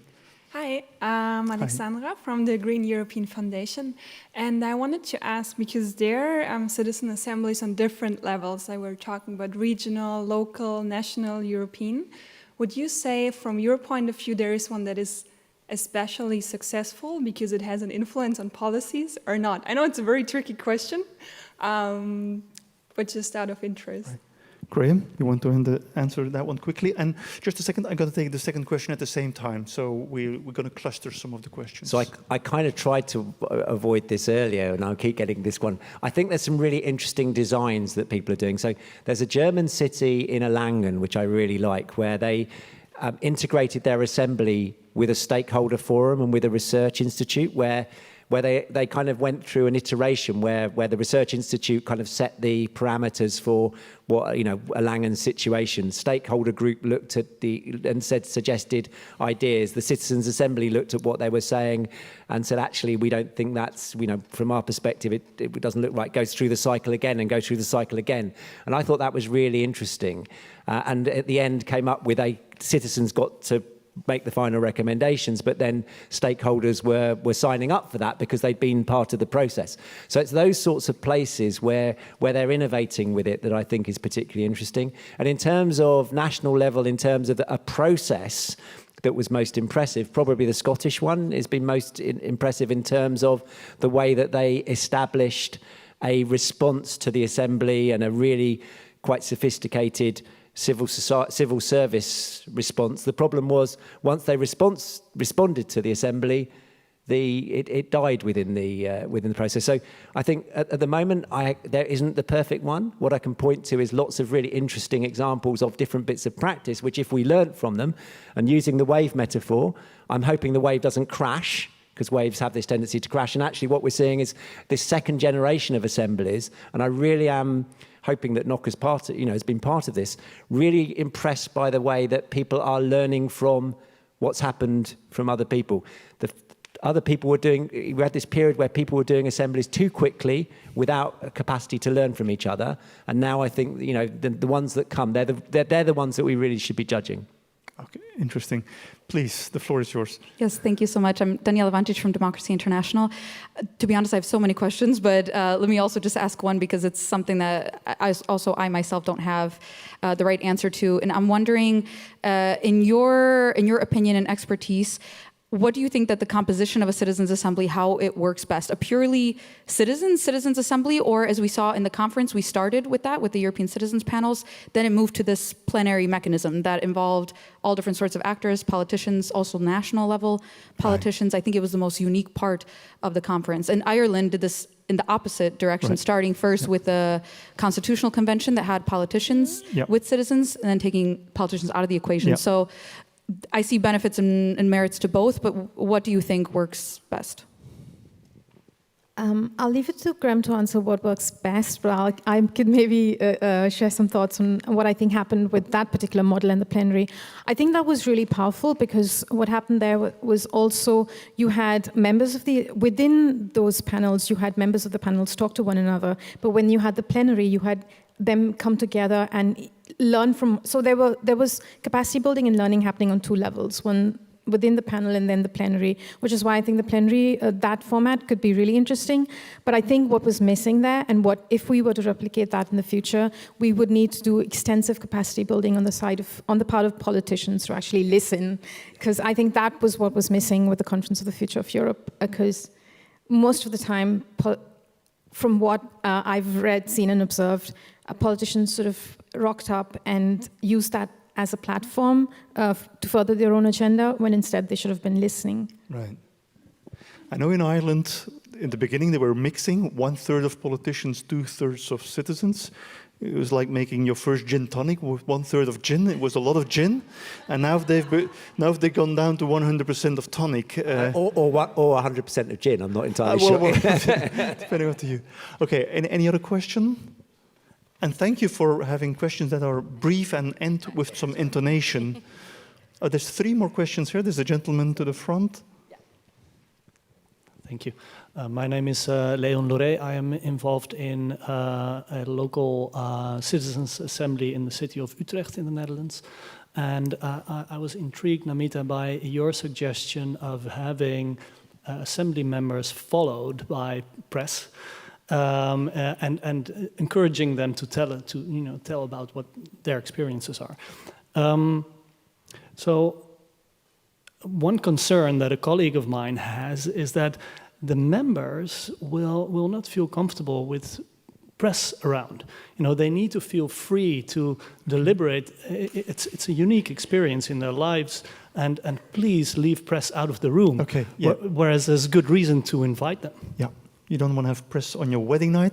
We're gonna cluster some questions. So please, and then we're gonna answer them. So keep that one in mind. Is it nice to have a journalist looking over your shoulder when deliberating? How about you? Hello, my name is Álvaro Lear. I'm a postdoctoral researcher here at the university at the ULP. My question is, what's the role of civil society and trade unions in citizen assemblies? Because, I mean, related to what you, David, were asking, there is a very big disconnect between the bubble in which citizens deliberate in the assemblies and the broader societal and political discourse, right? And I feel like a lot of times civil society is given the role of communicating what is going on without having a meaningful impact. And the only cases in which I think that citizen assemblies actually connected more broadly, for example, in the French Convention, actually there were several actors in the governance. So that's it. The question is clear. Thank you very much. And then there was one from the gentleman over there.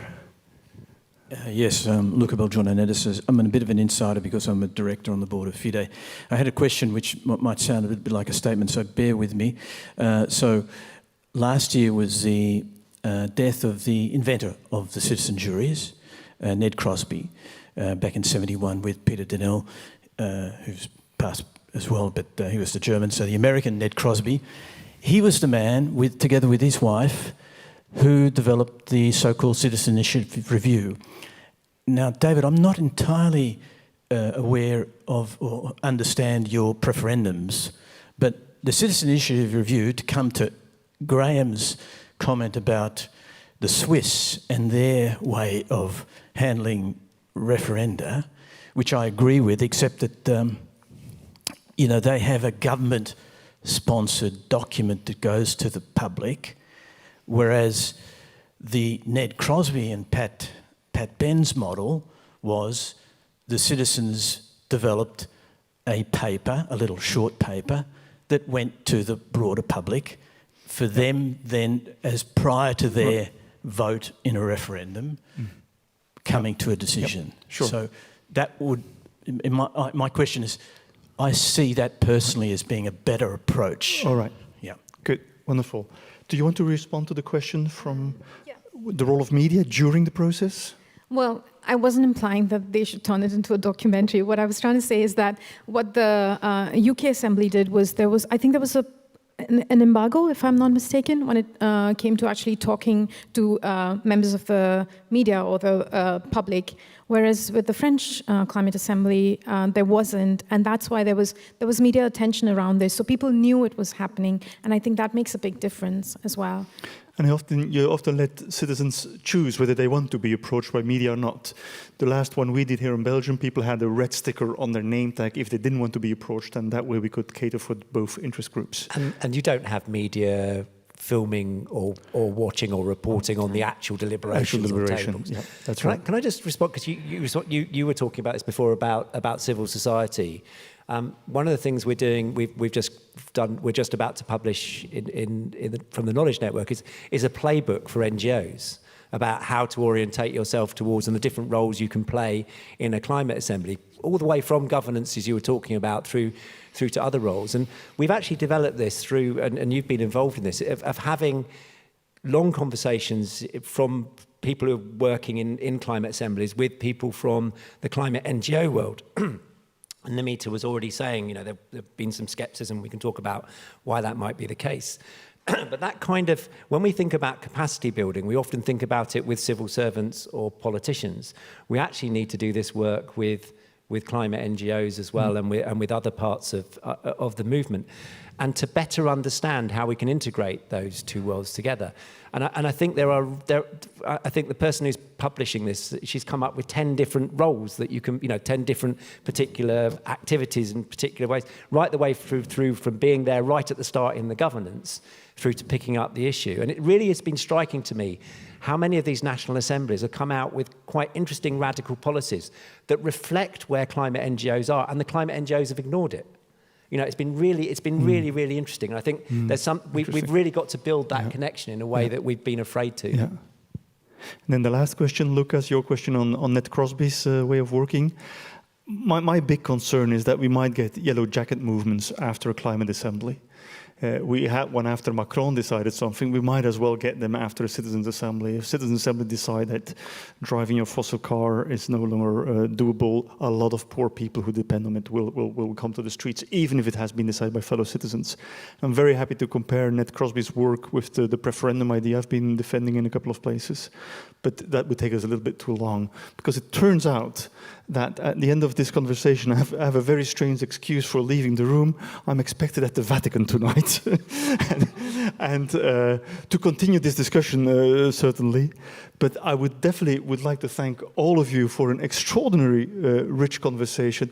Thank you, Graham. Thank you, Namita. And thank you, the audience, for a fantastic number of questions. Thank you so much.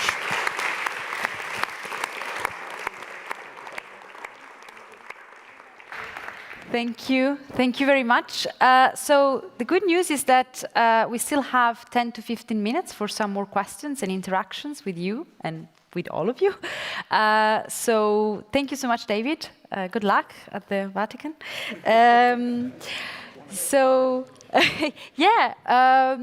Is there any other question? I'm sure there are other questions also for Eve and Colin, who is still with us, so you can take advantage of this moment. Is there any other question? Otherwise, I may have some question, but yeah, it's your event, so you go first. Thank you. Could you please pass the microphone? Thank you. Thanks.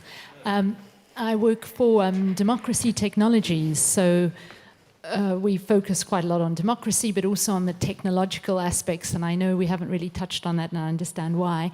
But I just wondered what your thoughts were on the role that technology can play in all of this, all of these discussions we're having, and perhaps also the gap that you mentioned in moving from, I think you call it a mini public, to the maxi public. Would technology perhaps play a role there? I'll just answer any questions. You go. I think there's a really interesting issue. I think there's a really poor connection between.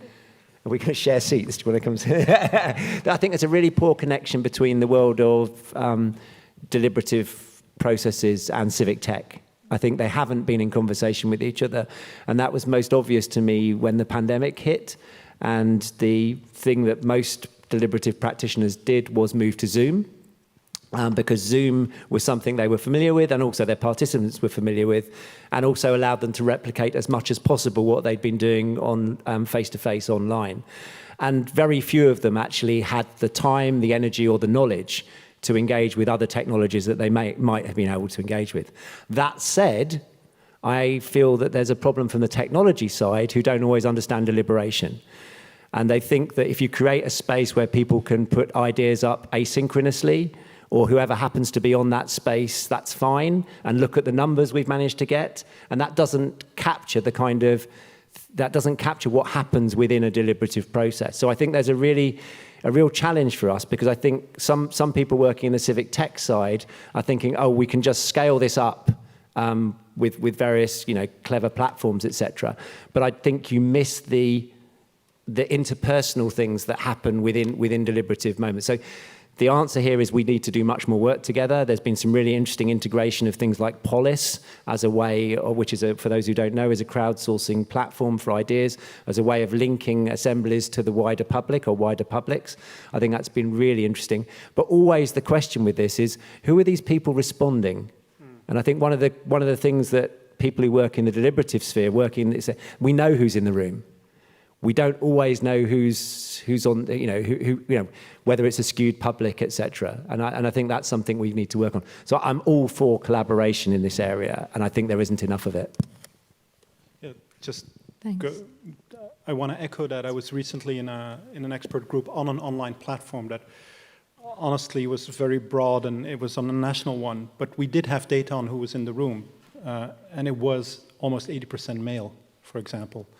And so part of the online is, of course, the general representation problem that has been known to academics since Alman and Verba, I think, first did empirical studies. And we still find that many also online participation, if it's too, I would say naively, like, oh, we just offer something and people will come, that again, there is the gap of what, all these thresholds, time, knowledge, knowing to interact. If you look at, for example, I remember when the Scottish one had to go online, they did a whole assembly online, which actually was amazing. But if you ask them, it was as much work as doing it in person, because, for example, some people have no knowledge on how to we all do Zoom because, we'll still make the joke that we forgot to unmute ourselves, so we're all still very bad at that. But we're very used to talking to the screen and being in those rooms, even with people we've never met, etc. For people who never work with computers, some people didn't have a computer and needed to be trained to work with a computer. It is, again, about a lot of resources. And sometimes there is a sort of idea that online is a very accessible, and you would probably not claim that, and I know there's other people working in that space too, but sometimes data shows how, and it was not only men, I think we had close to 80% people with higher degrees. So, and I always, if people talk about the one of the trottinette in Paris, I'm always wondering if the young, I hate those trottinettes. I don't know if people know what I'm talking about. Paris banned the trottinette. But honestly, did the young people from the banlieue actually participate? I don't know if they did, but I'd be curious when I saw that. It's a bit like Colin says, sometimes you're looking at the result to judge the tool that it's done with. And so I don't like these trottinettes, so I was a bit like, you see? But honestly, in a second thought, I was like, probably maybe not a lot of young people from the banlieue participated in it. And they, here in Brussels, where I live, those are very often the main users of these things. So as long as online also thinks about its own exclusions, it can be a powerful tool. And we know these Polish examples of Audrey Tang in Taiwan, etc. But still, it's always, we should be mindful about exclusion and inclusion, and it's as hard online and maybe even harder than when you can actually sit with a person. So that's something to be mindful of. Thank you. I mean, do you just feel that there's a sort of a certain distrust of, I think, the people who are doing democracy and deliberation, they send, oh, technology, that's, and probably the tech people also maybe feel, and so this is why the two haven't come together, because, yeah, like your comments about it wouldn't really be wouldn't help the issue of representation, and yet some people would argue that indeed it could help if you can't get a babysitter or you can't go out, but you can sit down in front of your screen. So, are we just a bit mistrustful, maybe, like the two sides? You were working with them, so. I did work on democracy and technology for a while, but actually I'd just like to bring it back to this idea of, say, climate policy and folding in the voices of the most vulnerable. In working with social justice organizations, this issue of technology and the digital divide comes up quite a lot. And I think unless we have the kind of enabling mechanisms in place, and by that I mean, you accompany someone who isn't able to use that technology, I think it'll be very hard to get civil society to embrace it. So yeah, that's the one lesson that I've learned on digital specifically. Thank you.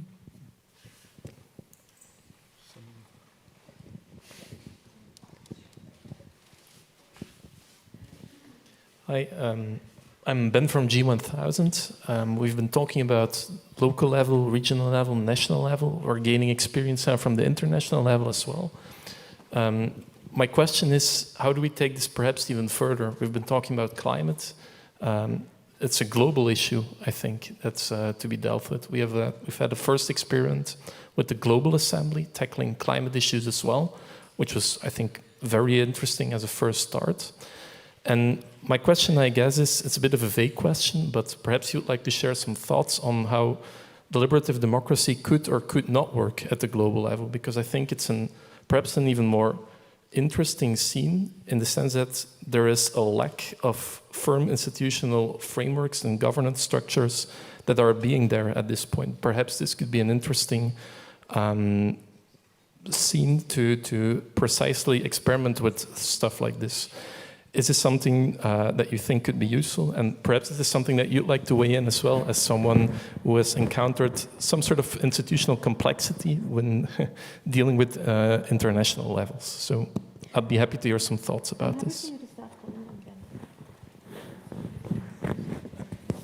Colin, take my seat. I can sit back there. No, stay. I can sit here. You can sit there. Very relaxed. No, I think it's obviously far more complex the larger the public you're dealing with. And I think our experience taught us that that while there is a lot of commonality between people in Europe, but for example, the logistics of organizing an event like this in 24 different languages simultaneously was a challenge in itself. So if you go to the global level, obviously that's going to be a major challenge, because if you want to be inclusive, then you want to make sure that you can reach people who only speak their own native language and who can contribute in a meaningful way as much as a polyglot can. Having said that, I think that there are mechanisms where, rather than having necessarily a global exercise, you can have a multitude of regional or local exercises which then feed into a bigger exercise that is, where there's an analysis of the different results. I actually have a totally unscientific theory that the outcomes are likely to be rather similar. And I'd love it if somebody has the means to test that. But I think that if we're talking about something like climate, where you have very similar challenges at the end of the day. Okay, one person might be dealing with it because of drought, and the other one might be dealing with flooding. But ultimately, the triggers are very similar. So the outcomes are also likely to be rather similar. Can I just jump in just for a second? Because I think there's an issue with existing assemblies that they don't take a global enough perspective. So typically we're asked that, citizens are asked to deal with national policy, but very often won't think about the way that their carbon footprint actually has, through supply chains, etc., has significant impact. So almost all assemblies start saying things like, we want electric cars, etc., we want to electrify, we want to use batteries, etc., without any consideration of what that means for the countries who are going to have to supply those raw materials. So I'm very keen on trying to get some of these climate assemblies, people working this, to actually globalize the thinking within them in terms of thinking more about not just the domestic, but actually thinking about the relationship between the decisions that they're making and the effect on other countries. And I think that would, for me, that would be a really big leap. It's not an answer to your question, but I think it's something that's really critical in this space. Okay, so this is uncanny because I was going to say exactly that this is not an answer to your question, but I'll explain how it's relevant. At the moment, and I'm sorry, keep sinking into policy speak and policies, but at the moment there is, the EU is talking about a Critical Raw Materials Act, and a lot of that looks at how we can get the minerals and materials that we need for our clean tech, for our energy transition. But I think if you were to have a global climate assembly, I really think it would go a long way in making people think about how we live and consume and the impact that our footprint has on those that we can't see. And to me, this links into this idea of what academics call cosmopolitan justice, which is this idea that everyone should have access to the same rights and basic necessities as well. It's not as the way we do, but as one does. So everyone should have the same rights. And I think at the moment, the way EU policy making, sorry, Colin, maybe not your DG, but some but just the way that EU policy making currently works is that the external dimension of our policies is ignored.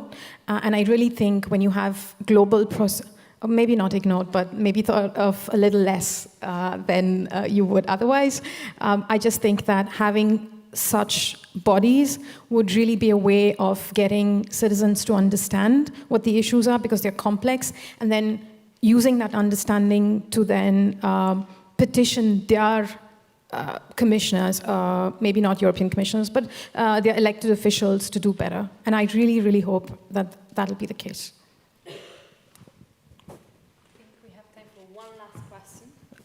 Or you decide. There are several hands. Thank you. You can decide. Well, the front row is easier. But we can continue discussion also at the workshop, so. So thank you. I'm Hugh, and I think my main role is proud son of the person whose book was just shared.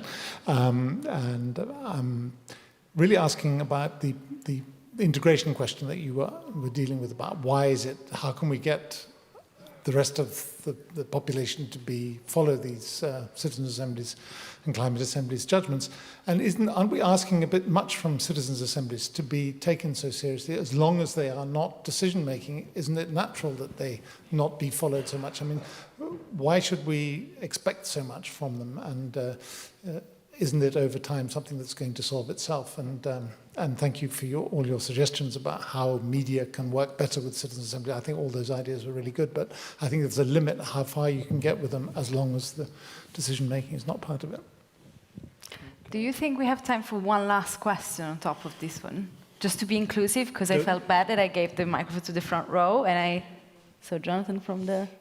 I mean, we have a half-hour coffee break, so either Jonathan approaches us during the coffee break or he asks it here. I know there was a question over there too, so... Sorry, it's a question about whether or not we have coffee with him. Is that what you're saying? We will have coffee. Go ahead, I feel bad for ruining your coffee break, so I'll try to be fast. Yeah, while I was listening to you, I remember a meeting that we had with the G1000 like 10 years ago, and we were like dreaming together. And we were like, what would be our common dreams for the next years? And then all of a sudden I noticed that we achieved basically all our dreams. So the three dreams I remembered were, first one, like to institutionalize deliberative democracy. And I heard even Rouen is doing it while I was not aware of it.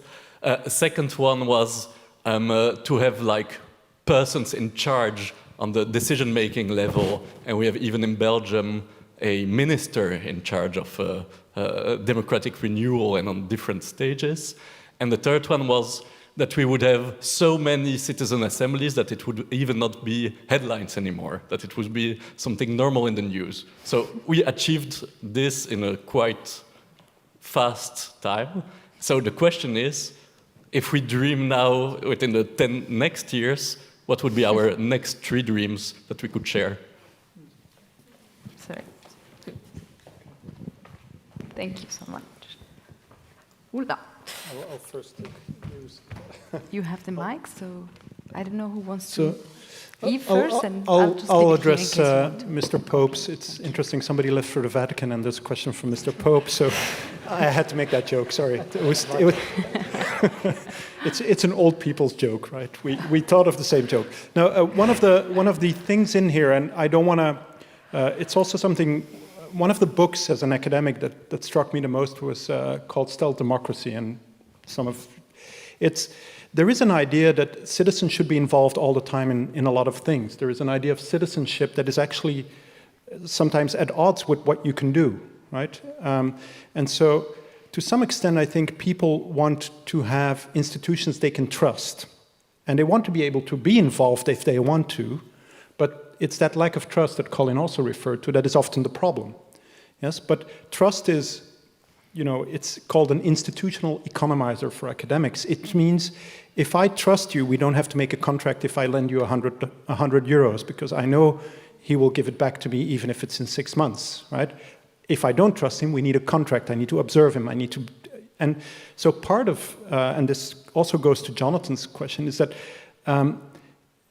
where we would, to some extent, come is that citizen assemblies also are structured in a way, ambitiously, that people trust that actually the outcome of it has a strong legitimacy.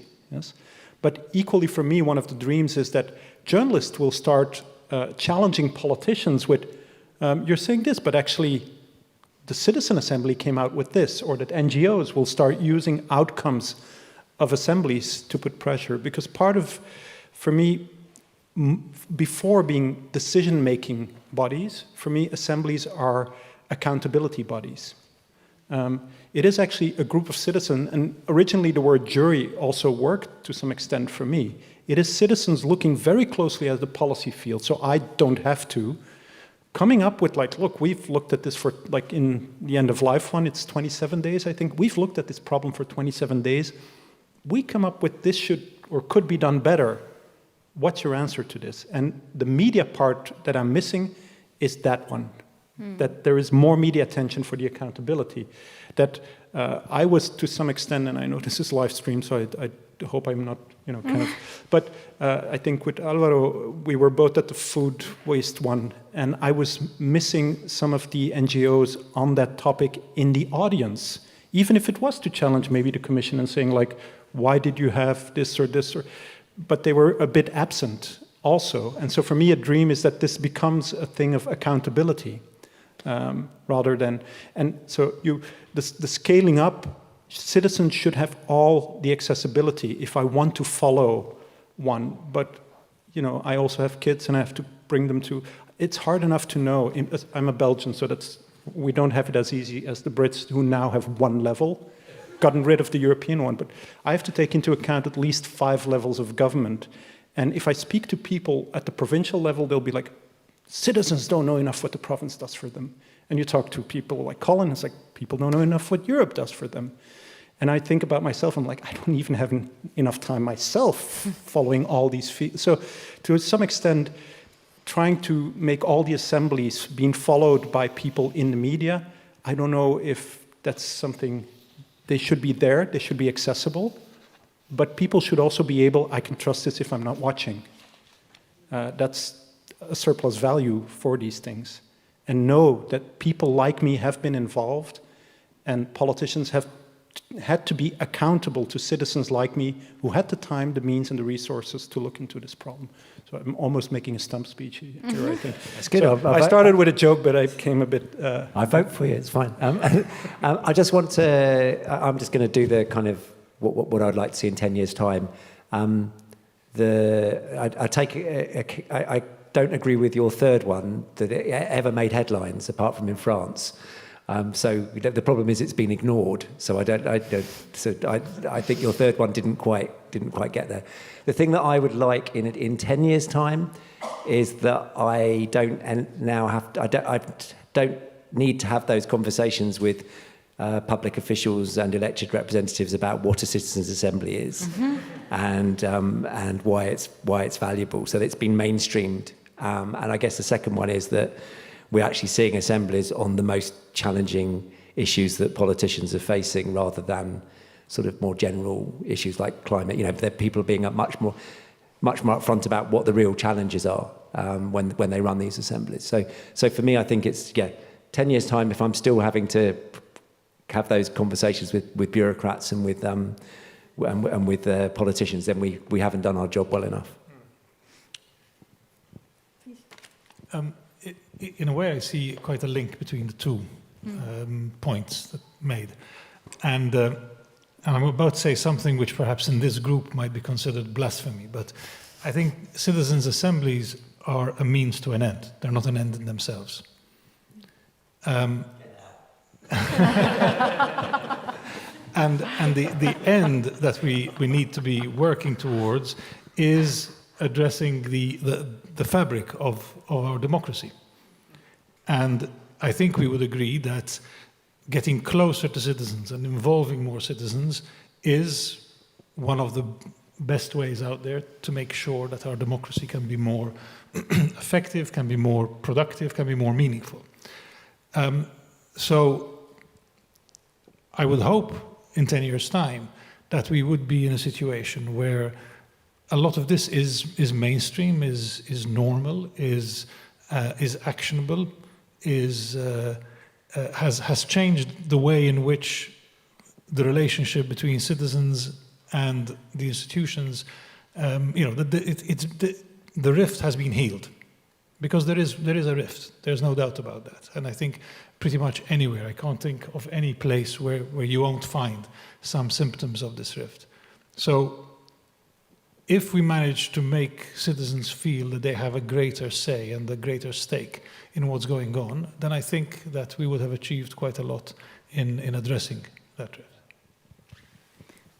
Thank you. I think mine builds on Graham's and Colin's in a way, and another testament to why we're friends. I think in another 10 years, I would hope my job doesn't exist, in the sense that I wouldn't have to also push for inclusion in policy making. And I'm only picking on the EU here because I work at the EU level, but that the EU no longer does consultations, but that meaningful participation and engagement is a reflex, and every sort of like consultation process is about democratic renewal and more egalitarian outcomes rather than a tick box exercise. So yeah, that's where I hope we'll be. Hopefully not in 10, but maybe 3, 5 years. Thank you so much. I think this ends the plenary time together perfectly in a very organic way. So thank you for your last question. I think they helped wrapping up the session by itself. I love it. So now we have a coffee break. And then afterwards we will have 3 parallel workshops. I really encourage you to stay with us and listen to our other great speakers. But before, thank you so much to FIDE for hosting us, to all of you for your very insightful thoughts and contributions, and to you, of course, for staying with us and your questions as well. Let me explain briefly. We have 3 workshops. One will be on deliberation in challenged democracies with Eva Bordos and Damir Kapicic. in foyer VIP on the second floor. Then we have Deliberative Democracy in the European Union, so to continue conversation on the Conference of Future Europe with Gaetan Ricarni-Hull, Daniela Vancic, and Anthony Zakarsbeski on Studio 3 in the ground floor, and Deliberation for All, so it's all about inclusive deliberation with Magali Plovi, Irene Alonso Tucido, and Isabel Dores in Studio 2 in the ground floor. So this is a bit of logistics, but it's important to know where you need to go. And now we have a coffee break in where we had the lunch, right? So, yeah. Thank you so much, everyone. And then there will be, I forgot, there'll also be drinks afterwards once we finish the workshops. Thank you.